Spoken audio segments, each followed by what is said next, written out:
बिस्मिल्लाहिर्रहमानिर्रहीम, अस्सलाम वालेकुम व्यूअर्स। तो आज जो है मैं आपके साथ बायो का जो है हमारा कोर्स स्टार्ट होने वाला है। ये बायो की न्यू बुक है और पिछले साल इनके 2022 चला तो 2021 के अंदर ये अगस्त इसी महीने के अंदर जो है ये अपलोड मतलब आई थी।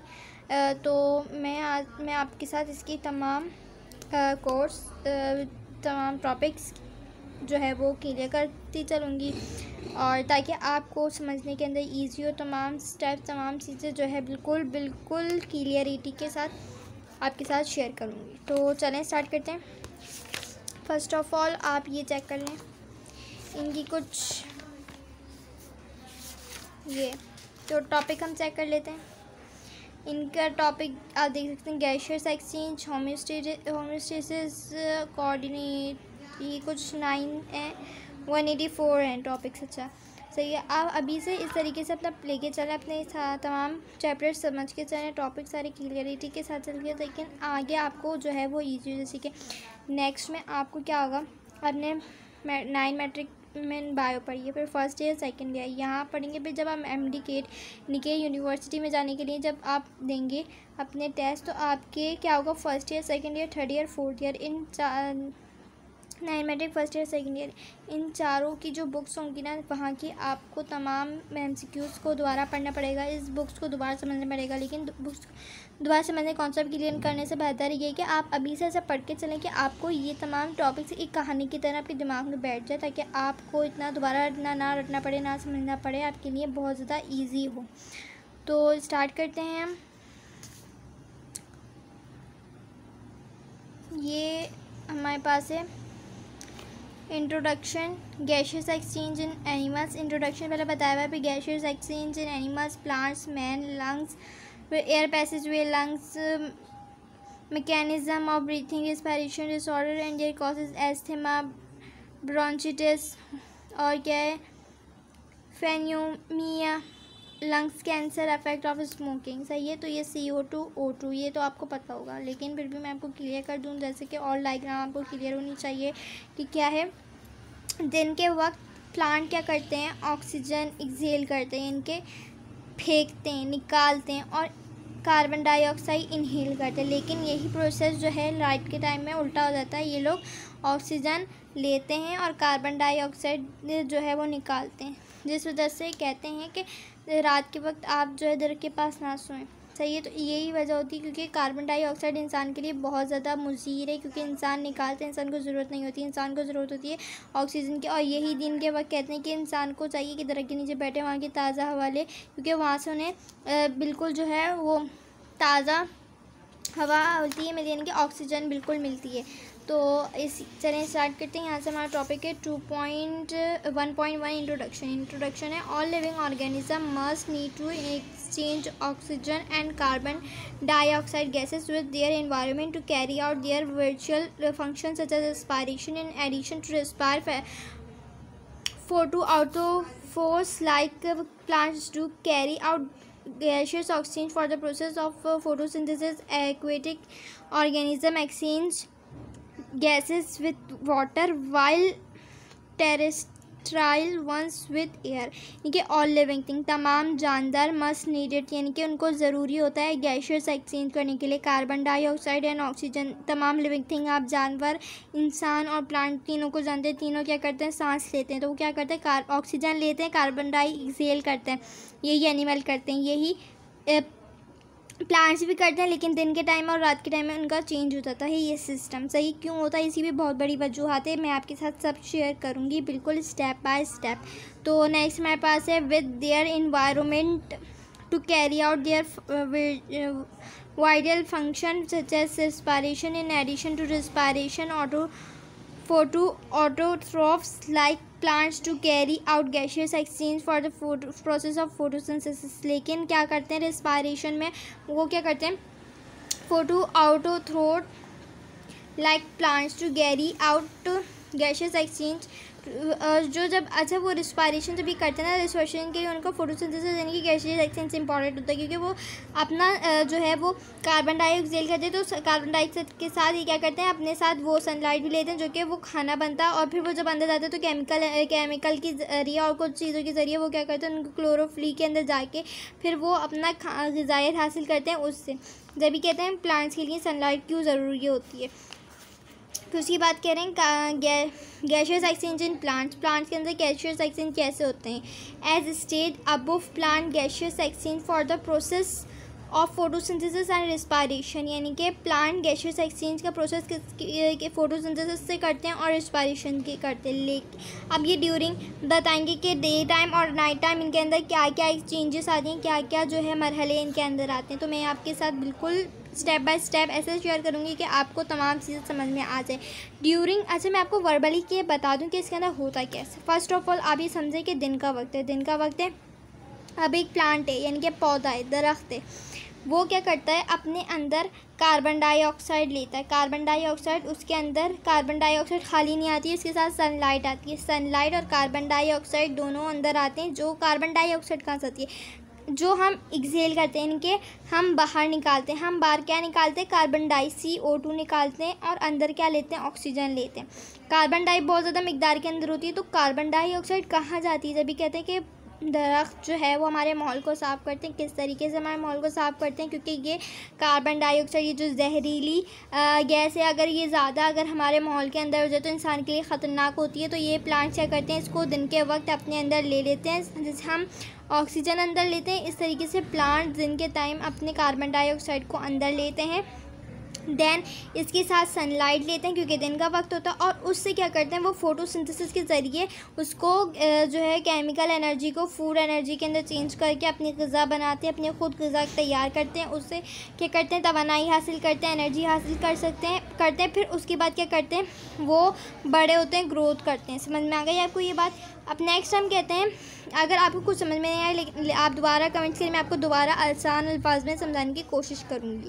उसकी बात कह रहे हैं, given out whereas in respiration oxygen is given in and carbon dioxide given out, यानी कि वो क्या करता है, oxygen taken and carbon dioxide is given out. During day time green plants of the plants carry out the process of photosynthesis to prepare complex food molecules। Day time के अंदर green plant, इनके जो हरे plants होते हैं, इनके वही पौधे, वो प्रोसेस करते हैं फोटोसिंथेसिस का, जिसके अंदर सनलाइट मौजूद होती है और कार्बन डाइऑक्साइड होती है। कॉम्प्लेक्स फूड और मॉलिक्यूल्स होते हैं जो यूटिलाइज होता है, molecules such as carbon dioxide gas and water. During the process carbon gas is intake, यानी कि टेक इन करते हैं, अपने अंदर लेते हैं, and oxygen gas release by product is given out, यानी कि वो बाय प्रोडक्ट के ज़रिए ऑक्सीजन गैस जो है उनके अंदर से बाहर निकल जाती है। Respiration on the other hand takes place in all living cells. It is this process in which food is oxidize to release energy, और उसी बाद फूड ऑक्सीडाइज होता है, यानी कि फूड इस्तेमाल होता है रिलीज़ एनर्जी, यानी एनर्जी रिलीज़ करने के लिए। In aerobic respiration revolve taking in of oxygen given out carbon dioxide, लेकिन क्या होता है, वो टेकिंग इन यानी कि अंदर ऑक्सीजन लेते हैं और गिवन आउट क्या करते हैं, कार्बन डाइऑक्साइड। एरोबिक रिस्पायरेशन कब करते हैं, ये करते हैं ये लोग रात के अंदर। The process of exchange of gases in which take place mainly minute opening called stomata present in leaf.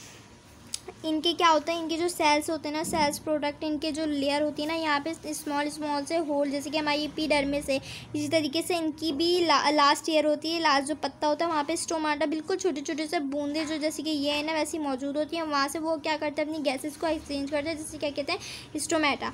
अब the root and stem do exchange gases for respiration.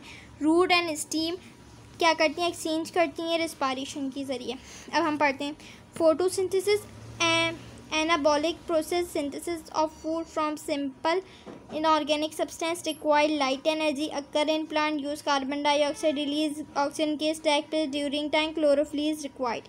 इसके अंदर एनाबॉलिक प्रोसेस कहते हैं, और क्या synthetic for food product from simple, यानी कि synthetic product को फूड सिंपल के अंदर चेंज करना होता है। इनऑर्गेनिक सब्सटेंस होता है, यानी कि ऑर्गेनिक मतलब कहते हैं जानदार। अब जानदार तो नहीं होता ना, जैसे कि कोई हम गोश्त वगैरह तो नहीं खा रहे ना, प्लांट गोश्त वगैरह तो नहीं खा रहे ना, वो क्या कह रहे हैं इनऑर्गेनिक सब्सटेंस ले रहे हैं, यानी कि केमिकल्स वगैरह जो है कार्बन डाइऑक्साइड केमिकल है वो ले रहा है, सनलाइट ले रहा है। और रिक्वायर्ड लाइट एनर्जी यानी कि सनलाइट ज़रूरी है। अकर इन प्लांट्स के अंदर होता है, जाहिर सी बात है। यूजेस कार्बन डाइऑक्साइड यूज़ होती है फोटोसिंथेसिस के अंदर। Release oxygen gas, by product के ज़रिए ऑक्सीजन गैस एक्सेल करता है ताकि वो ऑक्सीजन हम अपने अंदर इनहेल कर लें। Takes place during day time के अंदर ये होता है। क्लोरोफिल इज़ रिक्वायर्ड, क्योंकि क्लोरोफिल क्या है, एक ग्रीन पिगमेंट है जो कि प्लांट्स के अंदर मौजूद होता है, जो कि उनको ग्रीन पिगमेंट देता है, कि ग्रीन कलर देता है। अब रिस्पायरेशन इसका बिल्कुल उलट होगा, यह एनाबॉलिक ही कैटाबॉलिक होगा। Break down of food into inorganic substance, अब इसके अंदर क्या होता था, ये सिंथेटिक होता था और ये इसके अंदर इनऑर्गेनिक सब्सटेंस रिक्वायर्ड होता है। डजन रिक्वायर्ड लाइट एनर्जी, इसके अंदर लाइट एनर्जी रिक्वायर्ड नहीं होती।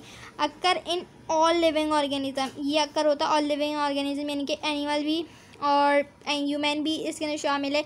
अगर रात के वक्त होगा तो रिस्पायरेशन प्लांट्स के अंदर होती है रात के वक्त। यूजेस ऑक्सीजन गैस, इनके रिस्पायरेशन करता है तो वो ऑक्सीजन जो है ज़्यादा से ज़्यादा इनहेल करने लगता है रात के वक्त plant. Release carbon dioxide gas, और ये क्या करता है, रिलीज करता है carbon dioxide. Take place all the time. Chlorophyll is not required, chlorophyll required नहीं होती। अब यहाँ पढ़ते हैं स्टोमेटा हमारे पास ये एक टॉपिक दिया हुआ है इन्होंने, आपने 9 में भी वैसे पढ़ा होगा, थोड़ा सा टू ग्राड सेल मौजूद होते हैं इसके अंदर, तो इसे हम पढ़ते हैं। अच्छा, इसके अंदर क्या है, सिंगुलर स्टोमा मीन्स माउथ, यानी कि मुंह।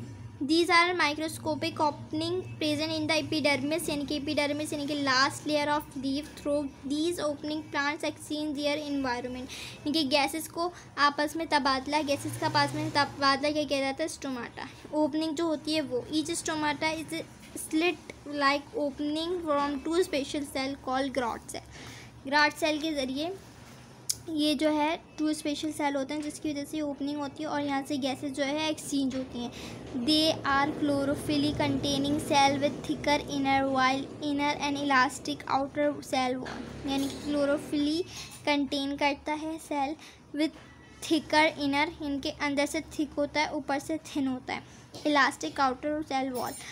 The opening and closing stomata depend upon the turgidity of the guard cell, यानी कि opening and closing stomata depend करता है टर्जिडिटी ऑफ ग्राड सेल।